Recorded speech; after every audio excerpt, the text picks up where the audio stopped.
सुनाते हैं। योग को प्रोत्साहित करने की दिशा में एक महत्वपूर्ण कदम है।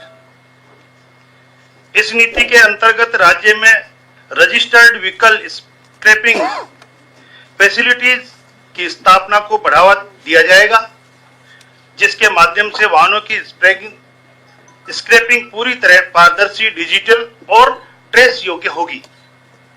सभी स्क्रैपिंग प्रक्रिया वाहन पोर्टल से एकीकृत होगी, जिसमें स्क्रैप योग्य वाहनों के अनधिकृत उपयोग की संभावनाएं समाप्त होगी। इस नीति के अंतर्गत 15 वर्ष से अधिक पुराने वाहन, फिटनेस पंजीकरण रहित वाहन, दुर्घटनाग्रस्त क्षतिग्रस्त वाहन, नीलामी में खरीदे गए कबाड़ वाहन, अनुपयोगी वाहन या स्वेच्छा से रजिस्टर्ड व्हीकल स्क्रैपिंग फैसिलिटी को दिए गए वाहन इस नीति के अंतर्गत स्क्रैप किए जा सकेंगे।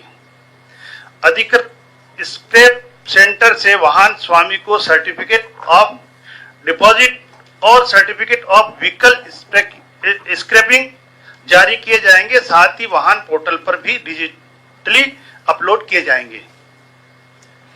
सीओडी के आधार पर नए वाहन की खरीद पर मोटर वाहन कर में 50% तक अधिकतम 1 लाख रुपए की छूट का भी उसको लाभ मिल सकेगा। रजिस्टर्ड स्क्रैपिंग किए गए वाहन के चेसिस नंबर पर कट फीस को सीवीएस जारी होने की तारीख से 6 माह सेफ कस्टडी में रखेंगे। इसके बाद वे इसे अपने क्षेत्र के जिला परिवहन अधिकारी को जमा कराएंगे, जहां इसे 18 माह तक सेफ कस्टडी में रखा जाएगा। राजस्थान वाहन स्क्रैपिंग नीति 2025 के माध्यम से सर्कुलर इकोनॉमिक को मजबूती मिलेगी और स्क्रैपिंग से प्राप्त स्टील, एल्यूमिनियम, प्लास्टिक, रबर व अन्य सामग्री को पुनः उपयोग की भी संभव हो सकेगा, जिससे ऑटोमोबाइल, स्टील एवं मैन्युफैक्चरिंग सेक्टर को सस्ती कच्ची सामग्री उपलब्ध हो सकेगी। इससे वाहन जनित प्रदूषण में उल्लेखनीय कमी आएगी। प्रति वाहन 1 या 1.5 टन CO2 उत्सर्जन घटाने में मदद मिलेगी तथा शहरों में पार्किंग की समस्या भी कम होगी। इस नीति में निवेश को आकर्षित करने हेतु पंजीकृत स्क्रैपिंग यूनिट के लिए विशेष प्रोत्साहन दिए जाएंगे, जिसमें प्रारंभिक 20 इकाइयों को पूंजी निवेश पर सब्सिडी, राज्य में छूट, ब्याज अनुदान, स्टाम्प ड्यूटी व विद्युत शुल्क में रियायत शामिल है। साथ ही रिसाइकलिंग एवं स्क्रैपिंग से जुड़े स्टार्टअप को राजस्थान स्टार्टअप पॉलिसी के अंतर्गत समर्थन देने का प्रावधान किया गया है। इससे राज्य में नए उद्योग, रोजगार सृजन और कौशल विकास को बल मिलेगा। इसी के साथ आज एक और पॉलिसी का अनुमोदन हुआ है। राजस्थान AIML पॉलिसी 2025 का अनुमोदन, जो हमारे युवाओं के लिए बहुत ही महत्वपूर्ण है। राजस्थान को निवेश एवं नवाचार के उभरते केंद्र के रूप में विकसित करने के उद्देश्य से कैबिनेट द्वारा आज राजस्थान AIML पॉलिसी 2026 को स्वीकृति प्रदान की गई है। राज्य बजट 2025-26 में सेवा प्रदायगी में सूचना प्रौद्योगिकी के महत्व को देखते हुए ई-गवर्नेंस के विस्तार को सुनिश्चित करने के लिए यह नीति की लाने की घोषणा की गई थी, जो राजस्थान AIML नीति 2026 शासन, उद्योग, शिक्षा एवं समाज के विभिन्न क्षेत्रों में आर्टिफिशियल इंटेलिजेंस एवं मशीन लर्निंग के उत्तरदायी, नैतिक एवं सुरक्षित उपयोग के लिए एक समग्र ढांचा प्रस्तुत करती है। इस नीति का उद्देश्य AI के उपयोग से सार्वजनिक सेवा वितरण को अधिक त्वरित, पारदर्शी एवं नागरिक केंद्रित बनाना, प्रशासनिक दक्षता में वृद्धि करना एवं नवाचार आधारित आर्थिक विकास को प्रोत्साहन करना है। इस नीति के अंतर्गत AI सिस्टम पारदर्शी, जवाबदेही, निष्पक्ष, गोपनीयता संरक्षित बनाने के साथ साथ AI प्रणालियों में पक्षपात को कम करने, डेटा की सुरक्षा और निर्णय प्रक्रिया की स्पष्टता पर विशेष बल दिया गया है। इस नीति के अंतर्गत शासन में एआई के चरणबद्ध उपयोग के माध्यम से सेवाओं को त्वरित, सरल और नागरिक केंद्रित बनाया जाएगा। प्रत्येक विभाग अपने लिए एआई उपयोग से जुड़े कार्यों की पहचान करेगा और एआई नोडल अधिकारी की भी नियुक्ति करेगा। आधुनिक डिजिटल एवं कंप्यूटर अवसंरचना, एआई, क्लाउड सेवा और सुरक्षित डेटा स्टोरेज और टेस्टिंग प्लेटफॉर्म की व्यवस्था को बढ़ावा दिया जाएगा। इससे सरकारी विभागों के साथ साथ स्टार्टअप, एमएसएमई एवं शैक्षणिक संस्थाओं को एआई सॉल्यूशन विकसित करने में भी सुविधा मिलेगी। स्कूलों में आईटीआई, पॉलिटेक्निकल संस्थाओं और कॉलेजों में एआई शिक्षा को बढ़ावा दिया जाएगा। युवाओं, शिक्षकों और सरकारी कर्मियों के लिए एआई प्रशिक्षण कार्यक्रम चलाए जाएंगे, जिससे राज्य की डिजिटल क्षमता में वृद्धि होगी। उद्योग, एमएसएमई, स्टार्टअप और रिसर्च इंस्टीट्यूट को एआई से जुड़े और इनिशिएटिव के लिए आरआईपीएस, एमएसएमई एवं स्टार्टअप नीतियों के अनुरूप अतिरिक्त प्रोत्साहन दिया जाएगा, जिससे निवेश, नवाचार और एआई आधारित रोजगार सृजन को बढ़ावा मिलेगा। इस नीति में एआई से जुड़े साइबर अपराधों की रिपोर्टिंग एवं समाधान हेतु स्पष्ट प्रक्रिया का भी प्रावधान किया गया है।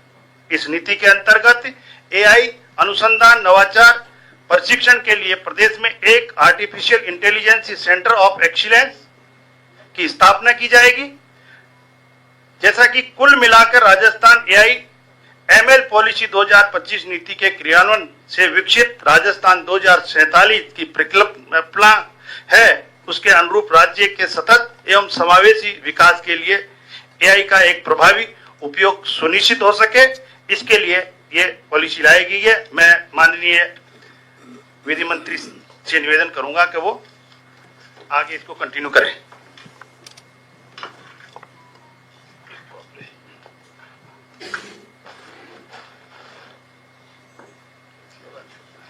मित्रों,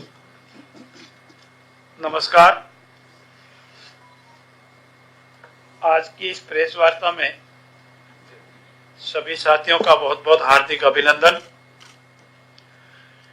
युगों से कहा जाता रहा है, मरुधर थारे देश में उपजे 3 रतन। मरुधर थारे देश में उपजे 3 रतन, पर अब श्री भजनलाल जी की सरकार में उपजे रतन ही रतन, और इनमें से एक है अत्याधुनिक हमारी रिफाइनरी, जो हमारे लिए, हमारे मरुधर प्रदेश के लिए, हमारे देश के लिए न केवल गौरव का क्षण होगा, बल्कि राजस्थान और देश को समृद्ध और विकसित बनाने का जो अमृत काल है, उसका माइलस्टोन भी होगा। मित्रों, पचपदरा बालोतरा में 9 मिलियन मैट्रिक टन वार्षिक क्षमता की रिफाइनरी और इसके सह प्रोडक्टियल कॉम्प्लेक्स परियोजना का एसपीएसएल राजस्थान रिफाइनरी लिमिटेड द्वारा प्रस्तुत द्वितीय ये संशोधन लागत एवं समयावधि का आज अप्रूवल हुआ है हमारे कैबिनेट में। इसकी बैक हिस्ट्री आप सबको जानकारी है। पूर्ववर्ती कांग्रेस सरकार ने 2013 में इसका बहुत बड़ा प्रयास किया रिफाइनरी लगाने का, लेकिन वो देश के लिए और हमारे प्रदेश के लिए पूर्ण रूप से घाटे का सौदा था। फिर 2017 में इसको रिव्यू किया गया और उसके उपरांत सारे प्रकोपों देखने के उपरांत हमारी जमीन, हमारा पानी, हमारी आय, हमारी धरती, इन सब को करने के बाद 18 अप्रैल 2017 को एक नया एमयू समझौता पत्र साइन हुआ और उसके अनुसार इस रिफाइनरी को एक निश्चित समयावधि के उपरांत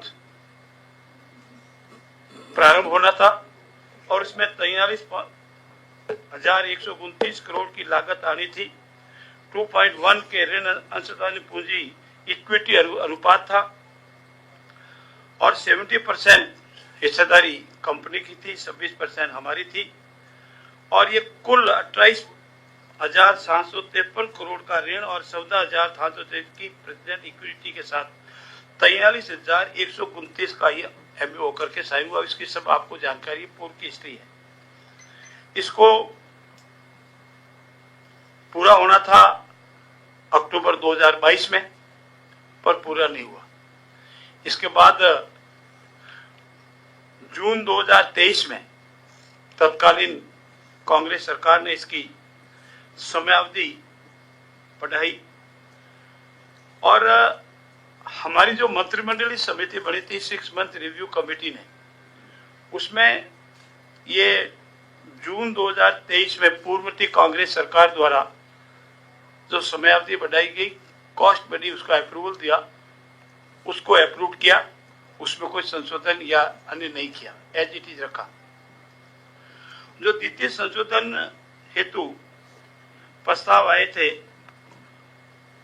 उसमें अब जो संशोधन हुआ है उसमें 24 जुलाई 2025 को उन्होंने प्रस्ताव किया। रिफाइनरी सेक्शन में एक रिफाइनरी एसयूआर सेक्शन के साथ 1 होगा, एक केमिकल कंप्लीशन की पीरियड तय होगा।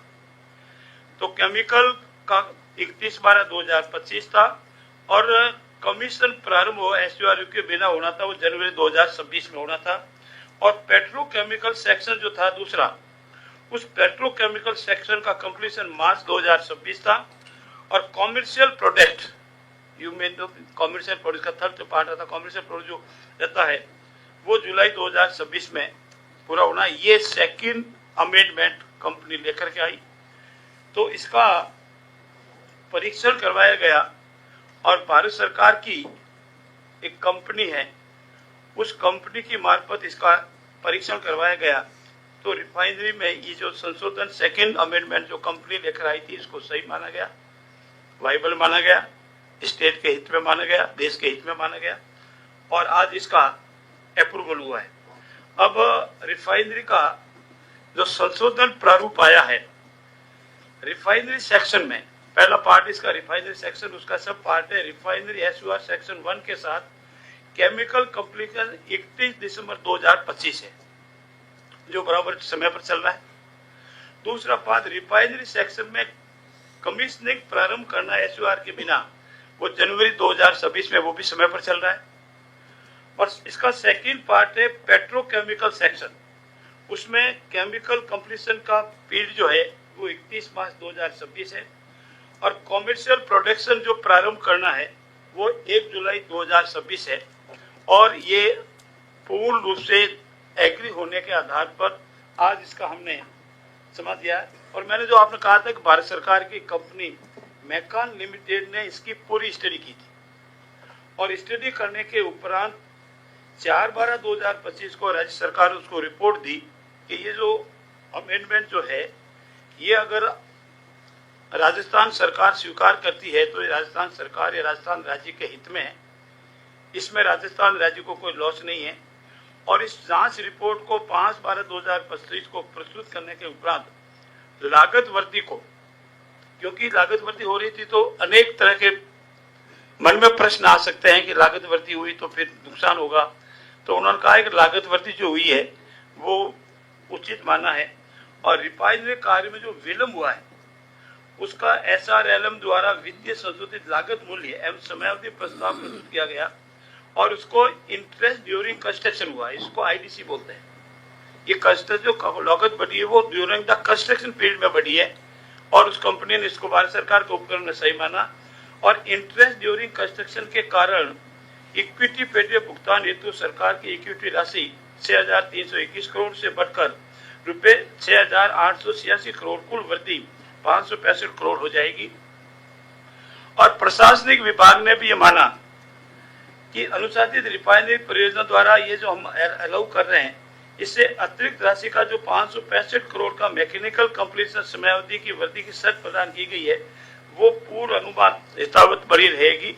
और अब जो बेनिफिट जो हमारा होने वाला है, जो पूरा होने वाला है शॉर्ट में, ये संशोधित परियोजना की लागत अब पहले कांग्रेस के राज में बढ़ गई थी, जिसको हमारी कमेटी ने अप्रूव किया,